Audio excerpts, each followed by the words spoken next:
I'm going to call this battle Rush Wisely. And boy, I hope you stick around and catch what I'm throwing down here, guys. Enjoy my friends in the background and status as they play their awesome song, Woodish, one of my favorites. All right, guys, this is this episode's Speaking Rush battle. I always do it the same way each and every time. I open up with Frick. He's my death button raven. He allows me to take a triple jump and grab a neutral beacon instantly. And then with the extra jumps, I can come over here and try to do some other things. Now, he doesn't have a lot of strength. He has a Battleborn, but it only happens one time. So I didn't do so good there. I did okay, but not bad. But then I follow up with Sir Nightmare. He is my Nightingale. And all I'm trying to do in Beacon Rush is the same thing every time. I am trying to open up portals, these beacons that will give us an advantage on the battlefield, a positional advantage where we can come in force and overpower the Reds. That's how Beacon Rush works, guys. It's leveraging those portals. That's it. It's not so much about combat or damage. It's opening up these. I gotta go back there. I gotta make sure we get that one. We can't not lose that one.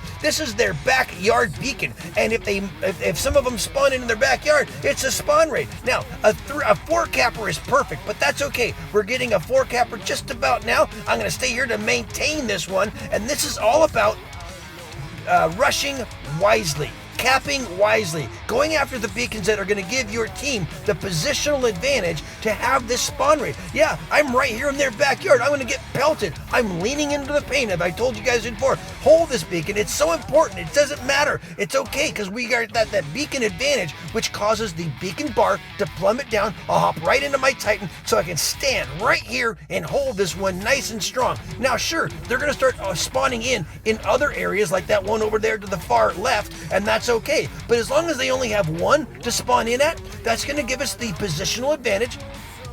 I was trying to hop out to go after a different beacon. Couldn't do it, but that's okay. I'll stay right here and keep this 3-capper. Now, remember, I'm in level 6 bots and level 9 weapons, and I'm in with experts and masters, and these guys absolutely know the drill. It doesn't change how to do this and why this tactical positioning. Yeah, you want to hit my back? That's fine. Shoot at me. That's okay. I'll come over here, hold this one, and keep you guys occupied while your beacon bar tips down. That's okay. I'm gonna hop right back into my little Diablo here. Hold this one. You gonna punt me? Go ahead, punt me. That's okay. We're watching this beacon bar tick down. You have no shot at it, buddy. That's rushing wisely, guys. It's a matter of finding the right beacons, not just any old beacon, but the right beacons that are going to give you guys the positional advantage and give you that power play on the other side. Again, even with lightweight bots, it was not so much a matter of how many beacons I capped. It was a matter of just capping the ones that made the most sense in the game. And pay attention to that, guys. And if you see your name, thanks for the game. Peace out.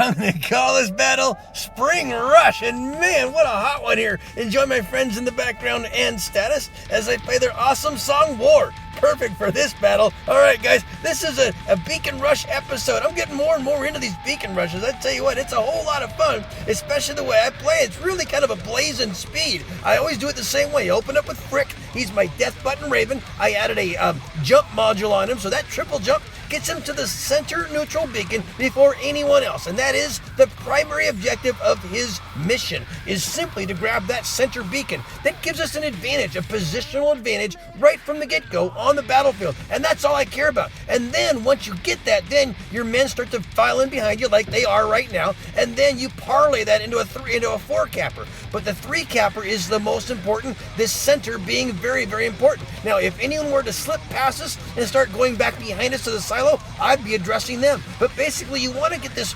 forward motion, this forward position on the battlefield. And once you have a few, 3, 4 here in, and now we're just about there, now I can go ahead and leave the scene and see if we can make it the 4-capper. That's this one over here, on the way it's laid out on this battlefield. So I'm going to hop in here, see if we can't make this a 4-capper. We're not quite there yet. We've got too many people, too many Reds filing in still. We got to get them out of there. And once we get them out of there and we get this one blue, it's not quite there yet. So unfortunately, I didn't quite make it with my friend, so I got to go back over there, finish the fight, and he's still there. We go. Now that he's got that, I still might go over there because I think he died getting that last beacon, and let me see, yeah, because he's still getting threatened, and they can get it back, and we don't want that, right? We want to keep this fort capper, so I'm here really just holding down the fort until maybe a few of my mates show up. See, now they're going to start filing in. Hopefully they'll be able to get this guy. I want to try to help this guy out, but I'm going to see if I can get that guy down, and then go back into stealth and see if I can. See, I thought for sure we were losing it across the way, and oh, you know what I did? I tried to hop into my Titan and help reinforce this area, but unfortunately my timing was really, really bad, and it allowed them to get this one. So now they're back to a 3 capper, and they're gonna start filing in over there. Well, I'm gonna hop into my blitz and not to worry too much about that, because look at the panicometer. We're in really good shape. All we need to do is ride this one out, and I've got so much left in the tank. Here's Whiz Bang. He's my little mag blitz. He's a great build, by the way, guys. Little mag blitzes, they're tougher than snot. They got a lot of attitude, and they just pew pew pew pew pew for as long as you need them. Yeah, he's gonna get whittled down, but look at that panicometer.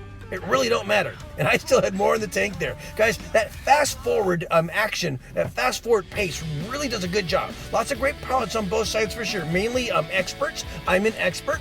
I have level 6 bots and level 9 weapons, so they're probably lower powered for this league, but it doesn't really matter when you use good methodologies and just good tactics, and that's what I try to share with you guys. And if you see your name, thanks for the game. Peace out.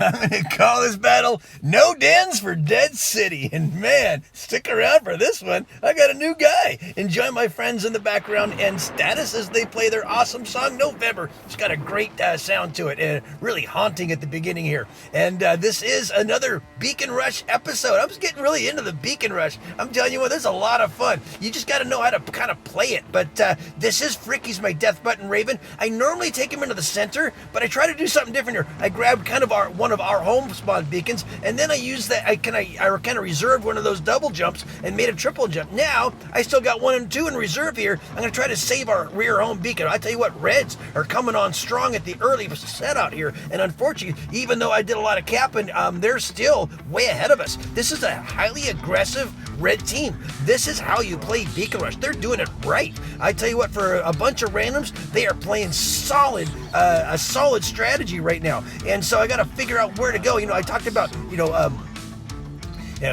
rush wisely. You got to make sure you're taking a positional advantage. Oh, that's a smart move by that Scorpion on our side, getting up there where that guy was kind of tough to get at. Went up there and snuffed him. And so now I got to go after the center beacon here, see if I can get this one. And I started getting it, and I realized I stepped out of the ring, and what a bad move on my part. I cheesed it there. Well, this is Diablo, and I'm going to see if I can go ahead and rescue some of these beacons. Now, it looks like the Reds are running down, but see, they sometimes they'll wait until they have a good spot to spawn in at. And there's no reason for me to go chasing after a Leo with Diablo, who has absolutely no firepower on him. But right now, I'm just simply scrambling to try to get as many beacons back to liberated. And unfortunately, yeah, there we go. We got a guy with an Yang Li. I can't hold it. There's nothing I can do with Diablo. So I'm going to see if I can go ahead and spawn right back in here with my new guy. This is a new Titan.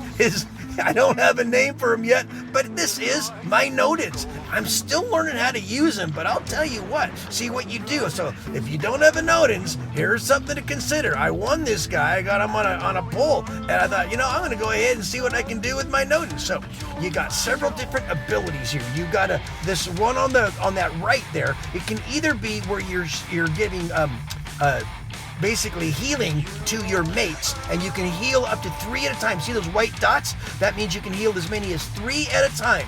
And then also, if you need health, if your health is starting to drop down, it'll become a healing module as well. And then you have the one over to the left. That one is actually like a suppression, and if you suppress a red, it'll suppress him and anyone around him. So it's a suppression, meaning their weapon, their firepower is going to be. See, I just suppressed that guy, and now his weapons aren't all that formidable. And then I have a healing one. So and it's smart. It's a smart button to the right there. It knows whether if you need healing, you can use it as a healing. But if you're healed up, then it becomes one where you can actually distribute health to a mate, and I think it can reach reach up to like 500 meters or something crazy like that. So you can be healing a bunch of guys at the same time, and then you can heal yourself up if you're low on health, and you can suppress mates. So you can kind of pick and choose which reds to suppress, and it suppresses them and anyone that's like within 50 meters of them as well. So you can kind of suppress a pack all at the same time. So it's really quite an amazing Titan, and it's got 4 weapons on them. They're all the same kind. I think they're the beta weapons, so they're not. It's not like a huge firepower house. But look what I've done. I've just kind of systematically kept my guys healed. I've been, staying just in that one spot, but keeping that one blue. And now that my team has kind of gone around and whittled the reds down, who were quite aggressive at the beginning, but it really, it was just a matter of picking and choosing who to heal, who to suppress, stay alive, who to suppress. And look at that, guys. No dens for Dead City. Woo! That was hot. And I think I healed quite a few people. I think I got like a whole lot of honor points because I did a lot of capping and healing and killing and all that stuff. I don't think I killed that many. 5, 7 beacons was pretty good. But did you see what that node was able to do? Man, he kept the team healed, and it was a whole lot of fun. And if you see your name, thanks for the game. Peace out. Well, friends, that just about wraps it up for another episode. Thanks so much for watching. I hope you enjoyed what you saw and were able to take something you learned and use it in battle. I add content to my YouTube channel on a regular basis, so if you like what you see, please tap on the subscription button and then tap the bell to be notified when new episodes are released. Or just click on an old episode and maybe catch another tip that'll help you up your game. Also, Discord is a great way to connect with other amazing pilots, keep up on the latest news, and learn more ways to improve your gaming experience. Without question, one of the best Discord servers out there is War Robot's Master Pilots. Managed by some of the best pilots in the game today, it features a robust list of informational, tutorial, and informative channels to cover anything and everything related to this awesome game. So definitely take a moment to click on the link in the description of this episode and check them out. Finally, my goal is to provide you all with entertaining and helpful information that'll help reduce the frustration and increase the fun. So, if you feel these videos are helping you, please share them with a friend, someone you think might benefit from them. Well, that's about it for today, guys. As always, keep them blue out there, and I hope to see you on the battlefield. Just make sure you're having fun, because if you're not, you're doing it wrong. I love you all for your support. Play well. Peace out.